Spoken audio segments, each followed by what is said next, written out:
I can understand taller men, the height equals, stronger, strength, security. The shoulders, I get. For women, maybe the hips. Is that the reason?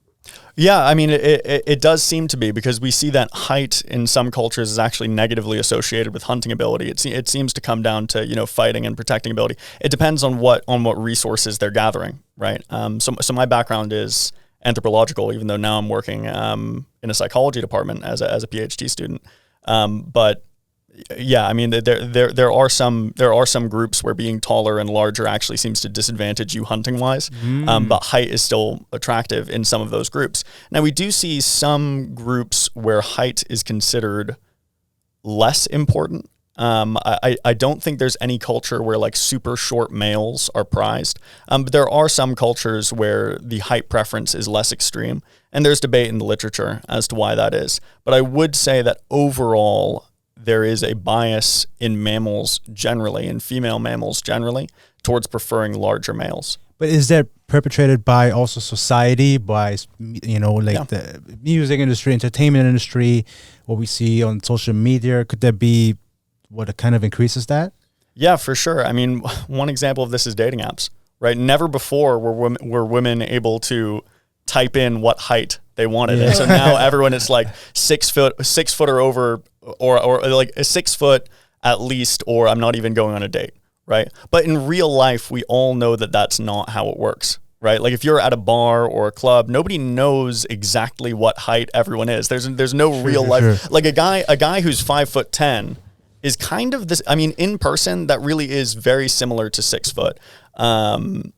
But again, like with these new technologies and things, we have the opportunity to be more direct in our filtering. And it's going to be interesting to see how that plays out for our species. Another thing is that, just on the height thing, is that projecting preferences can sometimes be a status signal, right? So a woman might say, I don't date guys under 6 feet tall. And that might not be true per se, right? Like maybe she would actually in practice date someone who's, 5'9" or 5'7" or whatever, right? But her saying that confers a status benefit because she's suggesting that she's picky, right? Which implies that she is high mate value, right? So it's like if you're saying, so a lot of times when people advertise their mate preferences, it's not their actual mate preferences they're advertising. They're trying to signal to other people that they're picky. So because we see this huge gap, it's not always huge, but we do see a gap between your stated preferences and your revealed preferences, right? What you say you care about, what you say you want, and what you actually choose in practice. And some of this is going to be social desirability bias, right? Sure. So for example, you might, if someone asks you, hey, what are you looking for in a woman? You might say, I want someone who's honest. I want someone who's loyal. I want someone who's kind. And you probably do want those things, right? But the reason that those are the first things you're saying is because you would seem shallow if you started mentioning like physical attributes or something, right? You would like, that would not come across well socially. But when you actually date, it might well be the case that that's the first thing you're selecting on. It's like, do they meet my looks criteria? Okay, now let me look into their personality. Right, it's not personality first in real life necessarily. I'm not saying for either of you specifically, but for many men that will be the case, and for many women as well. So. Well, because the looks, it's kind of what gets the attention, and then after that, you can kind of go into. Because if I look at you, I can't see your personality, but I can see physically attractiveness. Yeah, I would say that in our culture, the norm is definitely physical attractiveness first, kind of it's like lust to romantic love to attachment pipeline. I would say that is the normal course of events. But things can go in, I mean, we have many cases where things go the other way, right? Like you can be, what would be a good example of this where physical attractiveness comes later? Let's say you're working with a woman for, a few years. Yeah. And when you first see her, you have no physical attraction whatsoever. You're literally just see her as a friend. You guys are hanging out, spending lots of time together. You're laughing, you're having fun. And then one night at I don't know, the company holiday party, you guys hook up, right? Like it just happens. And then you're like, oh my God, I actually find this woman very attractive. And from then on, it becomes a relationship. So things can happen in another order. There's really, in terms of romantic love, there are these three systems, and this comes from the great Helen Fisher, who's an anthropologist who really gets into all the romantic love stuff and understands it from multiple levels. But we do see that there's these kind of three brain systems, or three components of love, so to say, romantic love, of romance.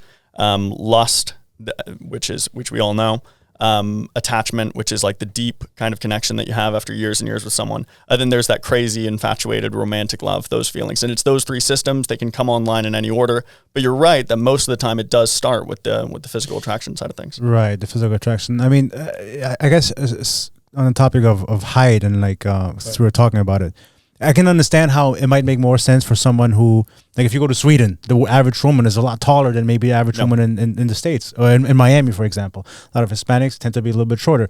So when you're in Sweden as a Swedish woman, you would probably want to date somebody who's a little bit taller than you, meaning that they would have to be taller than the average woman. Or because they're taller, you're talking about women or men? Well, I was saying that the women there are taller, then therefore they will probably want a man who is taller too. True. But here in Miami, if the women are shorter, why does it matter if you need a man that is extremely taller? Well, it's interesting because what we see is we do see a bias towards men who are taller than themselves, right? So this is Western samples because there actually are.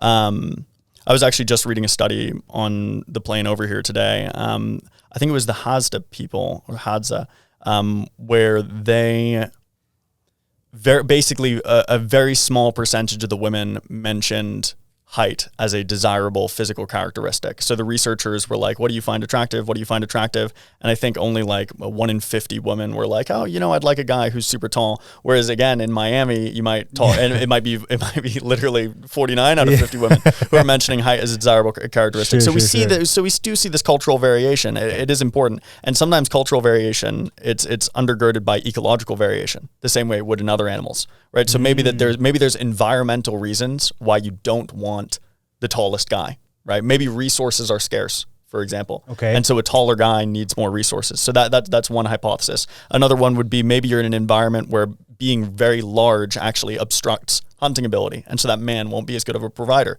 But in the West, we obviously don't have a problem with resource scarcity. Sure. We also don't have a problem with hunting. Typically, nobody really needs to do that. And so we'd see this preference for height, this preference for physical formidability. Yeah. I mean, women talk about height, but oftentimes it's actually broadness in practice that's being selected for. So again, I'm kind of going off on tangents as I speak here. But there are studies that suggest that height is an okay predictor of male mating success, but it's really girth, width, right? How broad they are. Like your shoulders, or your overall, like if you measure around here, right? And it's interesting because that might be a better proxy for formidability anyway, right? It's just a less visually striking one. I can see that. Yeah, like a really tall, skinny, I don't know, like someone who's built like Pete Davidson. I was literally thinking about that guy because he was that tall, skinny. I was like, Pete Davidson's tall and skinny. It's like, I don't know why I'm just using him as an example, but his obviously he does well with women, so I don't think his feelings are going to be hurt if this comes across in this TikTok. Sure. But he's not built in an intimidating way. Whereas a guy who's like half a foot shorter than him but jacked, I mean, that's more formidable. Again, it's hard to see where the selective pressures are coming from. It's very difficult to know whether these guys have higher mating success just because of the nuances of the population where it was measured, or whether it's because these guys are so intimidating that nobody competes with them.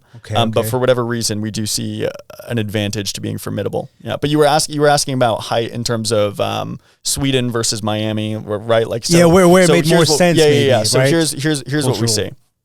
A lot of people think, the girl wants to be with a guy who's taller than them, and we do see that taller women also want. Even taller? Yeah, taller men? They want men who are taller than themselves, but the real preference is for men who are taller than the average man, right? So it's not a preference for. So when you actually and it might vary between studies, but from what I've seen, it's not that men who are taller than the specific women rating are rated as more attractive. It's more so that men who are taller than the average man are rated as more attractive. So there's a benefit to being 5'11" as opposed to 5'9", let's say. So you just essentially got to be a little bit taller than the men around you. Yes, that would be the benefit.